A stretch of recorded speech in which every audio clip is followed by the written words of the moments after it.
아무튼 우리가 한 번도 경험하지 못한 새빨간 나라에 우리가 한 번도 경험하지 못한 서민 우파 정당이 싸우는 겁니다. 그 서민 우파 정당이 우리 공화당이에요. 우리는 말로 하지 않습니다. 우리는 얘기를 하면은 실천하고 투쟁하고 행동하고, 우리 나름대로 우리는 2년 이상, 2년 반 동안 투쟁하면서 그게 이제 몸에 배긴 거예요. 저 상대가 민주노총이 울산에서 민주노총이 모여가 데모를 하는데 우리 공화당이 거기에 가자, 민주노총을 깨우러 가자 할 정도의 이 자신감이 생긴 건데, 그 자신감이 어디서 오느냐? 바로 투쟁력에서 오는 겁니다. 그리고 박정희 대통령 각하가 가고자 했던 소위 말하는 어려운 분들을 대변하고, 먹기 살기 힘든 분들을 대변하고, 또 그분들이 먹고 살 수 있는 나라로 만든 거예요. 자, 그런데 결국은 서민 하지만 우리 이제 우리 공화당을 보면 중산층과 서민 이분들이 되게 많다고요. 자영업자도 많고. 자, 이분들의 힘이 대단히 큰 거예요, 사실은. 전체로 따지면은 전체 국민의 소위 말하는 정치 지도자, 지식인, 뭐 교수를 포함해서 나름대로 혹은 우리 지도자라고 할 수 있는 그 반열을 빼고 나면은 대부분 다 중산층과 서민인데, 중산층과 서민이 일으키는 나라를 못한 거예요. 우리 공화당이 가야 될 길은 이제 정치 몰입애들, 정치꾼들, 또 박정희 대통령 각하의 산업화에 의해서 혜택 본 40년, 50년, 아버지 때부터 아들 때까지, 손자 때까지 혜택 보고 있는 이 사람들이 우리 서민과 중산층을 배신해버린 거예요. 그것이 지금의 좌파들이 정권을 잡게 된 계기가 된 겁니다. 그래서 우리는 우리가 기대했던 정치인들, 우리가 기대했던 가진자들, 우리가 기대했던 소위 말하는 지도층들이 우리 국민들을 배신했는 상태에서 우리 공화당이 만들어졌다 보시면 됩니다. 이제는 그냥 침묵하는 서민, 침묵하는 중산층이 아니라 자기의 권리를 따지고, 또 국가가 위험할 때 태극기를 들고 싸울 수 있는 그러한 집합체가 필요한데, 그것이 대한애국당이었고 우리 공화당이다. 이 계층이 바로 여러분들이 소위 말하는 보수의 그 병폐를 깨부시는 개혁의 주체가 돼야 된다. 무슨 말인지 아시겠죠? 지금의 보수는 자기들의 이익을 위해서 국민을 속이고, 자기들의 뭔가를 위해서 계속 국민을 속여왔어요. 지금 몇십 년 동안 국민들 속았습니다. 좋은 지도자를 모셔놓고도 그들의 이익 때문에 등에다 칼 꽂고 배신하고 다 한 사람들이에요. 그것이 박정희 대통령 각하 이후에 그렇게 보수들은 국민을 속이면은, 보수 정치인들이 국민을 속이면은 국민들 그래 속아줬어요. 이번에 우리가 정확하게 알았기 때문에 이제는 중산층과 서민을 대변하는 우리 공화당이 거기에 맞는 정책을 통하고 거기에 맞는 국민들과의 호흡을 통해서 새로운 나라를 만드는데, 그것은 희생이 따라야 된다. 그것은 개혁의 희생이 따라야 된다. 그 희생이 아마도 저는 기존의 정치인이 될 가능성이 대단히 많다. 그래서 우리 공화당이 앞으로 해야 될 것이 서민과 중산층을 대변하는 정당, 그러면서도 새로운 정치를 추구하는 정당개혁과 국회개혁을 통해서 완전히 박근혜 대통령의 탄핵이 정말 잘못됐고 힘든 과정이지만은 이 탄핵의 힘든 과정을 딛고 일어서서 새로운 대한민국을 만드는 그러한 계기가 되기를 우리는 바라고, 또 그렇게 해야 됩니다, 여러분. 이제 한 분 내지 두 분 정도의 말씀을 더 듣고 9시 반 정도에는 마치도록 할게요.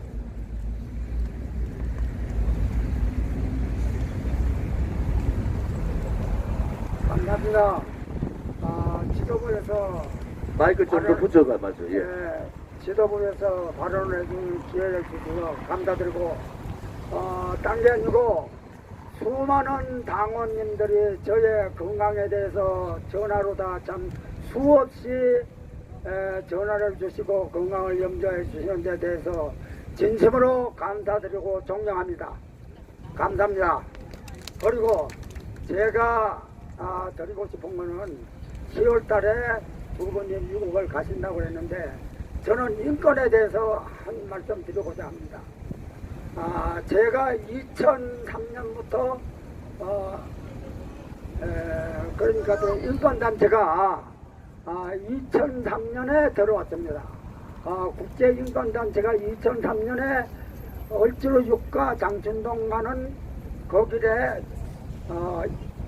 한옥 2층에다가 사무실을 차렸습니다. 그때 제가 어버이연합회에 있으면서 거기 가서 인권에 대해서 김대중 인권에 대해서 왜 공격을 안 하느냐 하면서 1년 내내 거기 가서 두드렸습니다. 그런데 그 인권단체가 어떻게 됐느냐, 지금은 벼락부대가 돼가지고 구청마다 동대문, 종로, 명동 할 거 없이, 강남 할 거 없이 그 인권단체들이 사무실이 어려워합니다. 그런데도 우리나라의 인권에 대해서 한마디 지금 문재인의 인권에 대해서도 한마디도 안 합니다. 문재인의 인권은 이거는 말할 수가 없습니다.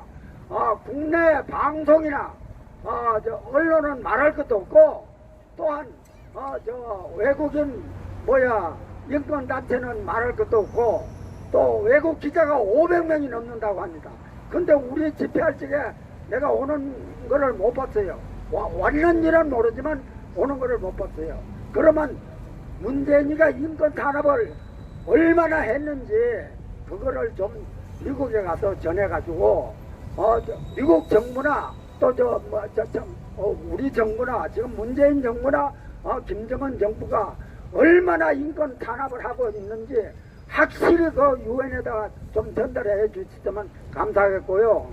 또 하나는 내가 간단하게 말씀드리는데 자꾸만 지도부 두 분이서 국회의원을 해준 분인데 지금 나머지 보수라고 그러는데 우리 공화당 빼고는 우파가 없습니다. 왜냐하면 걔네들은 지금 자유한국당을 비롯해서 5당은 아무런 비전이 없습니다. 국가에 대한 비전이 없어요. 그건 어떻게 당연을 할 수가 없어요. 잡배들 집합소지 거기는 정치 집합소가 아닙니다. 왜냐? 국가 비전이 없는 당이에요. 그런 당이 어떻게 우파라고 자꾸 우파라고 그러면 안 되죠.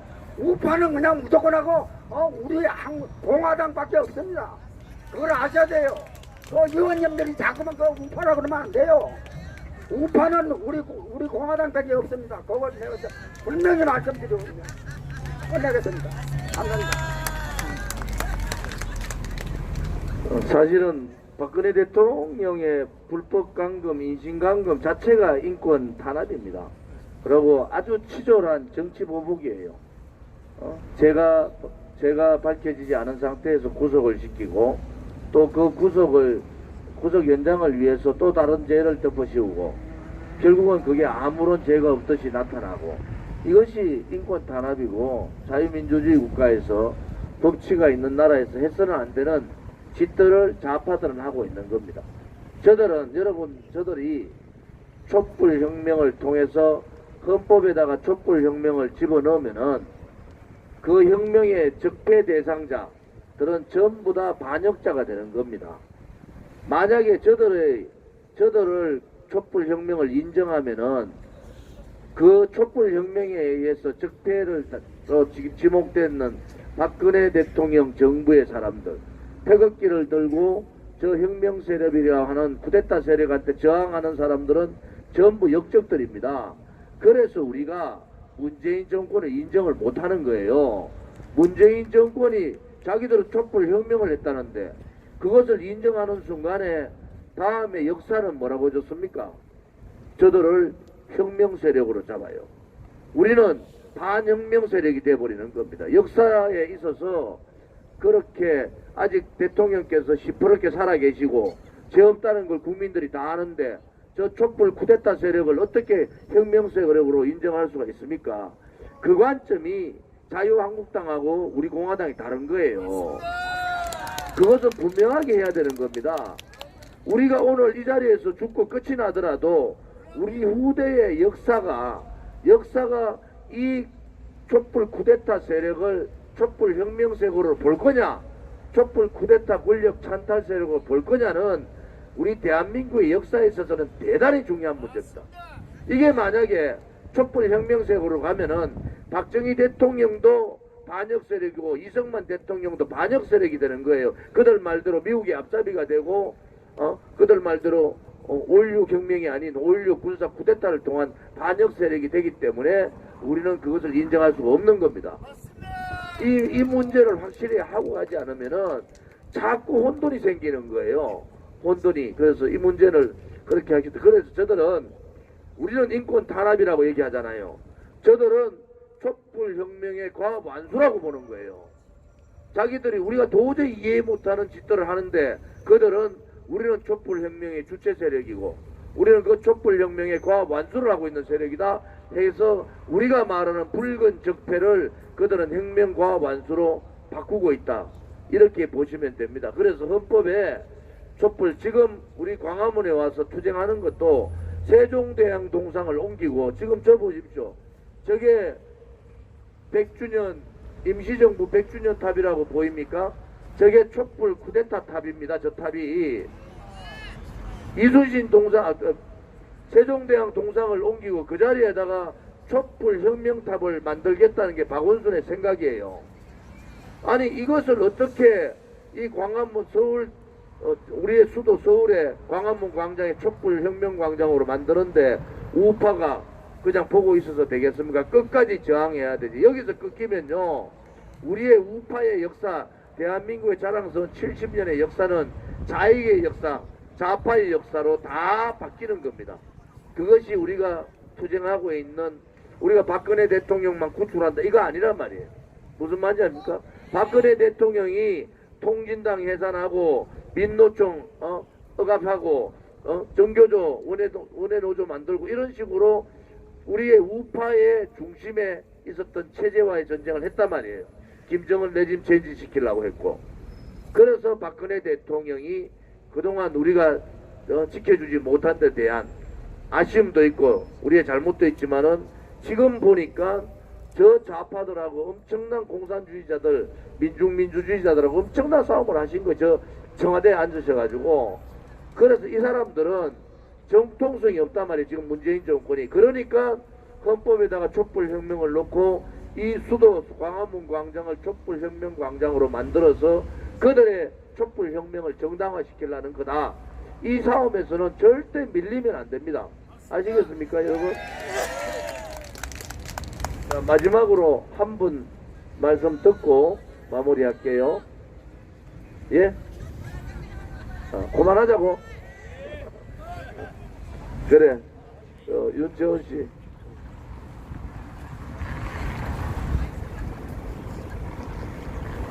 안녕하세요. 우리공화당 청년당원 윤채은입니다. 사실 제가 조금 시기적으로 조금 이른 질문을 드리는 걸 수도 있어요. 근데 저는 초등학교 저학년 때 그때는 핸드폰이 나오지 않았잖아요. 근데 저는 그때 공상 그리기 대회에서 영상 통화하는 핸드폰으로 영상 통화하는 걸 그림을 그렸었거든요. 지금은 근데 제가 지금 초등학교 저학년 때니까 거의 30년 전이에요. 20년, 거의 20년, 25년, 30년 전. 근데 그 30년 만에 정말 빠르게 산업이 발전했단 말이에요. 그만큼 우리가 뭔가 미래에 대한 그림을 그리고 있으면 뭔가 거기에 더 다가가는데 빠르게 될 수 있다고 생각을 해요. 그래서 저는 항상 지금 우리가 해결해야 될 문제점들이 많고 지금 헤쳐나가야 될 문제점들이 많지만 저는 두 대표님께서 좀 청년들에 대해서 미래의 희망을 가질 수 있는 뭔가 그래도 큰 그림을 그리고 계시지 않을까 싶어서 우리 앞으로의 청년들이 더군다나 지금도 그렇지만 이제 앞으로는 우리가 정치인들에게만 그 정치를 맡겨서는 안 되는 세상이 오고 있다고 생각을 하거든요. 그럼 우리 청년들이 정치에 관심을 가질 수 있도록 그리고 청년들과 함께 뭔가 새로운 정치 개혁을 해나가는데 우리 두 대표님께서 어떠한 그림을 그리고 계신지 자세하게는 아니라도 조금 맛보기만이라도 이게 조금 아까 말씀드렸다시피 시기적으로 이른 질문일 수는 있지만 좀 궁금해서 제가 질문을 요청드렸습니다. 감사합니다. 지금 우리 공화당은 분명히 말씀드렸어요. 우리 공화당은 젊은 인재들을 국회로 모시고 가겠다. 그것은 지금의 기존 정치인을 가지고는 정치개혁, 정당개혁, 국회개혁은 힘듭니다. 그러면은 우리 공화당에서 해야 될 일은 그러한 목표가 있으면은 거기에 따르는 젊은 사람들에 대한 인재 영입에 대한 어떤 정책적인 부분도 준비를 하겠습니다. 분명한 것은 30대, 40대를 위주로 한 그러한 정당의 구성을 가져갈. 제가 지난번에 말씀드렸잖아요. 우리 선배님들, 저보다 선배님들, 우리 60대, 70대 선배님들이 공화당의 기틀을 만든 거예요. 이 정말 전 세계 한 분도 없는 이 민초의 정당, 자생자립한 정당을 만들어 주신 겁니다. 이제 그 기반을 바탕으로 젊은 인재들을 대거 영입하겠습니다. 그 사람들을 과감하게 정치로 영입을 해서 그 사람들이 20년, 30년 우리 공화당을 이끌고 갈 수 있는 인재들을 만들어내는 것이 우리 홍문종 대표나 저나 우리 지도부가 해야 될 일이고 그것 또한 박근혜 대통령의 뜻이기도 합니다. 그래서 여러분들이 기대하십시오. 그리고 저는 이제 집회 가서 이렇게 보면은 젊은 사람들 보면 눈여겨 본다고요. 그리고 한 번씩 올라가서 연단에 서서 한번 연설해봐라 이런 시험을 던져보기도 해요. 근데 제가 보니까 이 우리 집회에 나오는 젊은이들이 대단히 똑똑합니다. 자기의 의사 전달이 굉장히 강하고 그래서 이분들을 보면서 우리 공화당에 희망이 있다. 갈수록 젊은 사람들이 더 많이 나오는 추세지 않습니까? 이제는 우리가 고통스럽게 힘들게 이 민초정당을 만들었지만은 이제는 우리 30, 40대를 중심으로 한 젊은이들을 대거 영입할 수 있는 그러한 정당으로 거듭나도록 최선을 다하겠습니다, 여러분.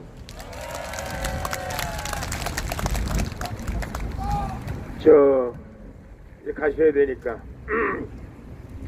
좌빨들이 말하는 세상은요, 저 문재인 대통령 가만 보고 있으면 이 세상이 어떻게 돼야 된다 자기가 생각하고 있는 게 있고 자기가 그렇게 만들 수 있는 그런 신적인 능력을 가지고 있다. 대체로 좌빨들이 그렇게 생각합니다. 그래서 그 세상을 만들기 위해서 모든 사람들은 거기에 일종의 부속품에 불과한 것이죠. 제가 한번 말씀드린 적이 있어요. 위대한 미국은 어떻게 만들어졌냐. 독창력과 창의력, 젊은 사람들의 독창력과 창의력에 의해서 만들어진 나라가 미국입니다. 제가 메이플라워 얘기도 했죠. 영국에서 130명밖에 안 되는 사람들이 미국에 왔어요. 오다가 중간에 70명이 죽었습니다. 와서 한 겨울을 지내고 또 반이 죽었어요. 그 사람들이 오늘날 위대한 미국을 만든 거예요. 근데 그 위대한 미국은 어떻게 만들어졌냐? 한 사람 한 사람이 자기 독창력과 창의력을 사회 발전을 위해서 기여할 수 있도록 사회가 만드는 거죠. 우리가 만드는 사회, 제가 정치를 맨 처음에 시작하면서 우리 공화당이 생각하는 세상은 모든 사람들이 자기가 독창력과 창의력을 가지고 이 세상에 자기가 기여할 수 있는 걸 마음껏 기여할 수 있는 세상, 특히 젊은이들이 그런 거를 만들어낼 수 있는 세상이 대한민국이 돼야 되겠다. 그렇지 않으면 대한민국에 사람밖에 없는데 무슨 대한민국에 희망이 있겠습니까? 무슨 미래가 있겠어요? 대한민국의 사람들이 대통령이 누군지 모르고 공화당 대표가 누군지 모르더라도 정치는 여기 대한민국에 살고 있는 사람들이 잘 살고 행복하게 살 수 있도록 뒤에서 서포트하고 그 사람 한 사람이 가지고 있는 최고의 능력을 발휘해낼 수 있도록 도와줘야 되는 것이 정치인이 할 일이고 우리 공화당이 해야 될 일이고 우리 공화당이 젊은 청년들에게 요구하는 요구사항입니다. 여러분의 독창력과 창의력을 마음껏 발휘하실 수 있도록 우리가 자리를 마련하겠습니다. 국회도 마련하겠습니다. 산업계에도 마련하겠습니다. 대한민국 곳곳에서 젊은 사람들이 신나게 자기가 가진 모든 탤런트를 쏟아부을 수 있는 그런 세상을 만들고, 정치는 그런 사람들을 위해서 희생하고 봉사하고 그런 사람들에게 최선을 다할 수 있는 여건을 만드는 역할을 하는 것이 필요하다. 그것이 우리 공화당의 할 일이다. 저는 그렇게 생각하고 있습니다. 여러분 기운 내시고요. 파이팅 하시기 바랍니다. 감사합니다.